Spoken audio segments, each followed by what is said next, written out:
Gons FM, temani hari dan malammu. Hai semuanya, welcome back to another episode di Gons FM. The number one most updated radio broadcasting. Gimana nih pada kabarnya?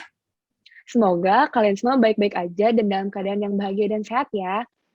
Nah, sebenarnya kita mau ngobrol-ngobrol nih di sini. Tapi sebelum itu ada baiknya kita kenalan dulu kali ya. Halo semua, gue Tania. Dan halo semua, gue Nana. Di episode Bincang bareng Gons FM hari ini, kita kedatangan tamu orang-orang yang keren banget nih. Siapa tuh, Nak? Gue kasih clue deh. Mereka yang biasanya membuat lagu buat acara yang selalu dinanti-nanti di setiap tahun nih di Gons. Wah, berarti dari band Anthem Gons Fest tahun ini dong? Nah, bener banget. Yuk, langsung kenalan sama mereka aja biar nggak buang-buang waktu. Halo semuanya. Halo. Halo. Halo. Kalian bisa kali perkenalin diri kalian sendiri? Oke, halo semua. Kita dari Zona Hijau dan di sini gue Phoebe sebagai rhythm gitaris. Di sini gue Febri sebagai drummer. Ini gue Jalu sebagai basis. Di sini gue lead gitar sebagai Wagyu. Halo semua, gue Pratnya, gue di balik keyboard. Dan halo semua, gue Rafa, gue vokalis. Hai guys, oke. Gimana nih kalian kabarnya? Sehat, Baik-baik. Alhamdulillah baik. Tuhan. Amin. Sehat. Syukurlah kalau pada baik-baik aja. Nah, di sini gue sama Nana mau nanya nih, kan kalian kepilih ya jadi band Anthem Gons Fest buat tahun ini. Boleh dong ada yang ceritain proses kalian dari mulai ngebentuk band sampai membuat lagunya? Oke, gue kali ya. Awal mula band ini dari Phoebe sebenarnya, semua pemirsa.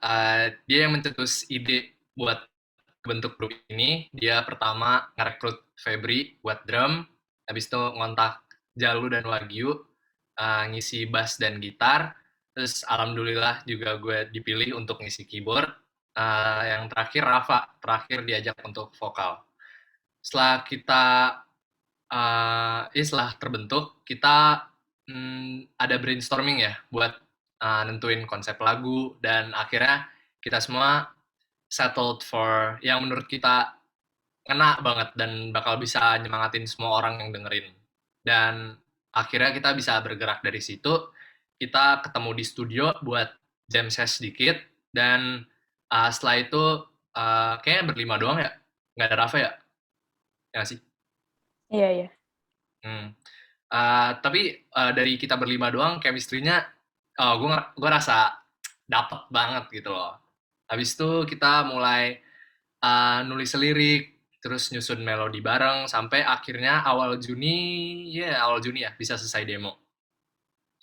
Habis itu puji Tuhan kita kepilih jadi band Anthem. Habis kepilih, setelah banyak hambatan dan revisi dan ya segala macam lah. Akhirnya lagu Anthem untuk Gonzaga Festival jadi deh. Judulnya Sekar by Zona Hijau, silakan langsung ke Spotify. Wah, tepuk tangan dulu nih. Keren banget kalian udah bisa buatin anthemnya. Nah, sebenarnya kalian tuh boleh tahu nggak sih dapat inspirasi dan ide-ide itu dari mana? Oke, gue yang jawab kali ya. Kalau inspirasi pastinya dari anthem-anthem tahun sebelumnya. Terus selain itu, sebelum kita mulai songwriting itu gue bikinin buat playlist untuk kita berenam. Terus isinya tuh lagu-lagu yang menurut gue bisa dijadiin dasar-dasar songwriting kita untuk anthem ini. Dan mungkin most likely isi playlistnya tuh ada Bara Suara, Polka Wars, The Adams, Reality Club, dan ya intinya yang sejenis-jenis gitulah. Tapi main referensi kita itu dari Bara Suara sih, gitu.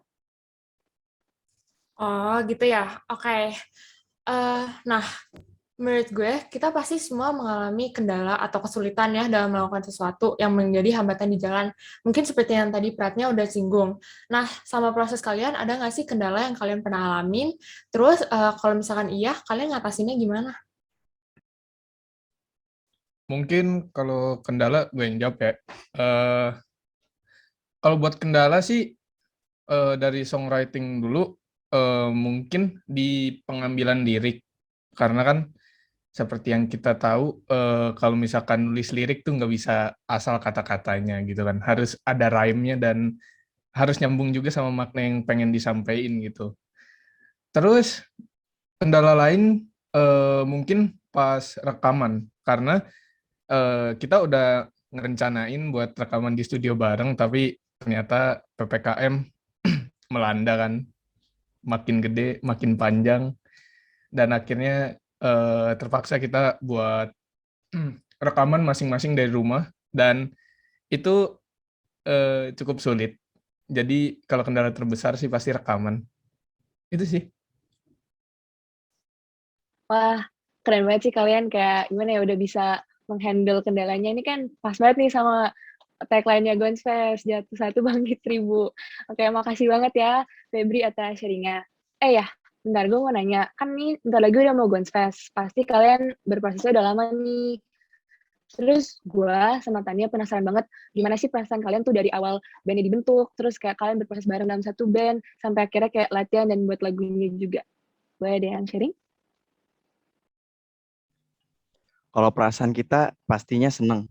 Dan kalau menurut gue sendiri, gue pribadi, gue tuh seneng banget karena ini salah satu cita-cita gue membuat anthem pas masuk band pertama kali. Dan ya gitulah, pokoknya seneng banget itu cita-cita gue dan orang tua gue juga. Yang lain gimana nih? Dari gue kali ya. Gue jujur eh, gimana ya, agak pas pertama-tama awal Gons, gue bahkan nggak tahu ada tradisi kayak anthem gini gitu loh. Dan ini sangat baru. Eh, Orang-orang yang bikin anthem tuh kayak dikenal gitu, keren gitu, dan bertalenta banget. Gue pengen juga jadi salah satu dari mereka, dan eh, ya puji Tuhan juga gue kepilih di sini, dan kita semua akhirnya bisa bikin sebuah anthem untuk Gonzaga Festival dan berkontribusi. Dan menurut gue bangga dengan band kita. Oke, kan mungkin itu kayak lebih ke prosesnya ya. Nah, sekarang kan anthem kalian benar-benar udah rilis, udah di Spotify, dan mungkin udah di tangan-tangan orang. Kalau kalian tuh perasaannya tentang semuanya sekarang tuh gimana? Lega banget sih jujur, soalnya after all the process, after all the kendala yang kita udah laluin, misalkan kita tuh bahkan baru pernah ketemu, itu cuma pernah sekali, itu pun gak full band. Jadi kita gak pernah latihan bareng. Jadi sebenarnya selama proses agak deg-degan juga, agak panik, kayak semua hal dilakuin dari rumah masing-masing gitu. Terus setelah kita susah-susahnya dilewatin, sekarang udah selesai, kayak lega aja, seneng. Dan hasilnya menurut kita puas banget sama hasilnya. Terlebih tuh kayak kita rekaman tuh seadanya aja sih. Kita kan nggak pakai studio ya, nggak kayak itu. Jadi kita bangga banget soalnya kan kita pakai alat kita seadanya. Terus dengan budget yang seadanya, menurut kita tuh kita bangga banget. Setuju Wah, banget. kenapa berarti mau namain? Nggak, gue setuju banget. Oke. Gue ngerasa kayak salut banget sama kalian bisa kayak menghasilkan anthem dengan keadaan pandemi ini. Nah, itu kan udah kendala-kendalanya. Pasti nih, kalian selama berproses dalam band punya banyak banget pengalaman yang kayak nggak cuma yang kendalanya, pasti punya suatu momen yang sangat memorable dan yang kayak buat kalian selama band itu nggak inget banget gitu, kayak bikin nggak bisa lupa gitu. Ya mungkin dari kita masing-masing mungkin kita ada kejadian yang beda-beda ya. Tapi kalau menurut gua kejadian yang paling menarik tuh pembentukan nama band kita sebenarnya. Kita tuh sebenarnya baru udah jadi lagu tapi belum ada nama bandnya. Kita daftar di band Anthem tuh namanya sebagai Blue Band. Itu sebagai nama sementara. Terus pas kita ada selesai buat lagu, kita diskusin, brainstorming mau jadi band apa. Nah, momen di situ brainstorming itu momentumnya tuh menarik banget soalnya hal-hal yang tak terduga tuh muncul, kayak yang receh, yang kocak gitu. Kayak contohnya Wagyu mau ngusulin nama band kita namanya Pot Bunga. Kan keren namanya Pot Bunga. Tapi akhirnya kita dapet sih nama bandnya kita Zona Hijau, itu dari kondisi pandemi sekarang ini. Dimana kita tuh berharap semoga di Jakarta dan wilayah sekitarnya tuh semua itu bisa jadi aman, agar semuanya jadi zona hijau, nggak lagi zona merah. Itu sih. Mungkin gue bisa nambahin kalau buat nama band kita tuh bisa juga diartiin sebagai kita bisa jadi zona hijau kalian di antara kekeosan, kerumitan hidup ini. Gitu. Semoga bisa diartikan seperti itu oleh semua pemirsa. Oke, gue juga pengen nambahin sih dalam proses yang dan momen yang gue paling inget tuh ketika kita Zoom itu kita dari jam 3 sampai malam kali untuk cuma nulis lirik, terus nyari nada lagi, dan itu momen yang kayak ternyata capek juga ya bikin sebuah lagu secara online, terus apalagi Phoebe dan Pratnya tuh yang paling ngelit kami di sini. Kami terima kasih. Itu sih. Oke, udah nih, nggak ada yang mau nambah lagi. Wagyu gimana? Kasih tau, we. Oke, selamat siang semuanya. Jadi kalau dari saya sendiri yang paling berkesan tuh yang pas kita yang berlima itu yang kata bilang Vivi, yang kita nggak sempet semuanya rame-rame. Nah itu pas latihan pertama kali banget. Saya bending putus. Nah itu jadi pengalaman paling berkesan saya. Jadi itu sih. Yang lain gimana? Putus kayak lu sama Jangan dong. jangan dong. Jangan di sini, jangan di sini. Nggak gitu, guys. Nggak ada kok. Lanjut.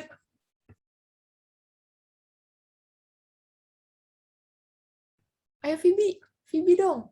Oh, apa ya pengalaman paling berkesan gue pas ini sih, pas ngupload Anthem ke Spotify itu kayak aduh lega banget akhirnya selesai, terus kayak ya udah tinggal tunggu tanggal rilisnya kan waktu itu, jadi kayak ya buat gue lega banget aja, dan kita udah bisa dengerin hasil-hasilnya gitu. Kayak gue pas ngupload ke Spotify itu gue bener-bener dengerin berulang-ulang kali dulu, kayak bangga banget gitu. Mungkin terakhir dari Febri, ada tambahan? Kalau dari gue sih sebenarnya yang tadi disebutin sama teman-teman gue yang lain berkesan juga di gue. Dan mungkin nambahin pas pengumuman siapa yang kepilih jadi band anthem sih. Soalnya kan itu udah cukup lama diracik lah istilahnya tuh lagu, walaupun belum sempurna dan kepepet deadline juga kan. Dan akhirnya bisa dapet poin paling banyak dan lolos, itu lega juga rasanya. Keren. Oh ya, di sini kan gue sama Nana udah dapat kesempatan baca liriknya ya. Bagus banget dan kalian keren banget. Nah, kita penasaran sih, apa sih lirik favorit kalian? Boleh deh, kayak tadi lagi dimulai dari salah satu kalian ceritain kenapa lirik itu menjadi lirik yang favorit. Mungkin dari gue dulu kali ya. Menurut gue tuh ada satu lirik yang kayak berkesan banget buat gue sendiri dan mungkin buat yang lain juga, yaitu bangkit dari kehilangan yang kami cintai. Karena di tengah pandemi ini banyak sekali orang yang merasakan kehilangan yang mungkin itu susah untuk dilupakan, dan tapi kita kayak mikir, terutama gue kayak mikir kayaknya kalau misalnya kita merasa kesedihan terus kita nggak akan maju deh. Jadi menurut gue kayak bangkit dari kehilangan yang kami cintai itu sangat berkesan buat gue sendiri juga. Itu sih. Waduh, dalam banget nih. Makasih ya, Rafa. Ada yang mau nambahin juga nggak nih? Siapa tahu ada yang punya lirik favorit yang beda kali ya. Gue boleh nambahin, gue salah satu lirik yang paling, salah satu ya frasa lah, 3 baris lirik yang paling berkesan itu, mekarlah impian, guncangkan dunia, tanam dalam jiwa. Itu gimana ya, self-explanatory gitu loh. Impian kita mekar, lalu dengan itu kita bisa guncangkan dunia. Tapi ingat, impian itu selalu ditanam dalam jiwa. Dan mungkin itu bisa, itu lirik yang menurut gue sangat nyemangatin, sangat bisa boost up your mungkin confidence, mungkin hasrat untuk mengejar mimpi-mimpi gitu loh.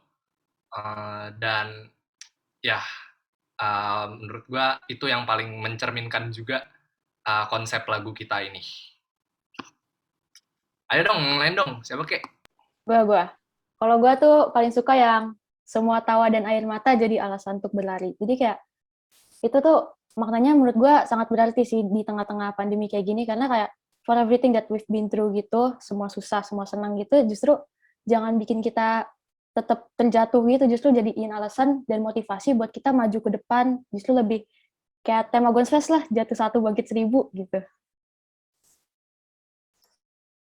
Gue juga ada sih kalau bagian gue sama kayak Pratnya tuh yang bagian Mekarlah Impian Gunjangkan Dunia itu yang bagian outro lagu kita. Itu bagian lirik itu spesial karena satu band ini kita semua nyanyi. Itu kita tujuan pengen bikin dinamika agar lebih semangat di akhir-akhir lagu ini.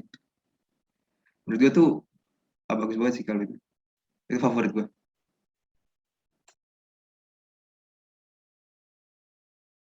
Sorry, gue mau nambahin juga yang... Oke, udah. Sorry. Oh, Pradi mau nambahin? Silakan. Dari Phoebe itu semua tawa dan air mata jadi alasan untuk berlari. Gue sih ngartiin liriknya seperti kita nginget-nginget masa sebelum pandemi gitu, senang-senang gitu, sedih-sedih juga. Tapi kita itu benar untuk menjadi sebuah motivasi untuk kita bergerak dan bagaimana tetap bekerja keras, bermimpi gitu di dalam pandemi ini supaya kita suatu saat nanti bisa melihat hari-hari itu lagi. Itu sih menurut gue. Bagus banget, Pat. Yang lain ini ada mau namain nggak? Gue boleh deh. Mungkin. Oke, jadi gue sama kayak Phoebe sebenarnya. Kayak semua tawa dan air mata jadi alasan berlari. Gue ngartiin itu kayak, kita harus bersyukur terus, guys. Pokoknya kita kayak harus bersyukur terus. Karena semua tawa dan air mata itulah alasan kita sampai di titik ini. Gitu sih. Widih, ya. Oke, maaf. Refleksi dulu ya, Wagyu. Terima kasih, Wagyu. Yes. Oke, terima kasih Wagyu. Mungkin dari Febri bisa dilanjut. Oke, terakhir dari gue, bila terjatuh 1 kali, bangkit 1000 kali. Udah sesuai sama namanya gitu, jadi kita nggak boleh gampang menyerah. Kalaupun terjatuh tuh masih banyak kesempatan yang bisa kita ambil, dan kita harus manfaatkan itu.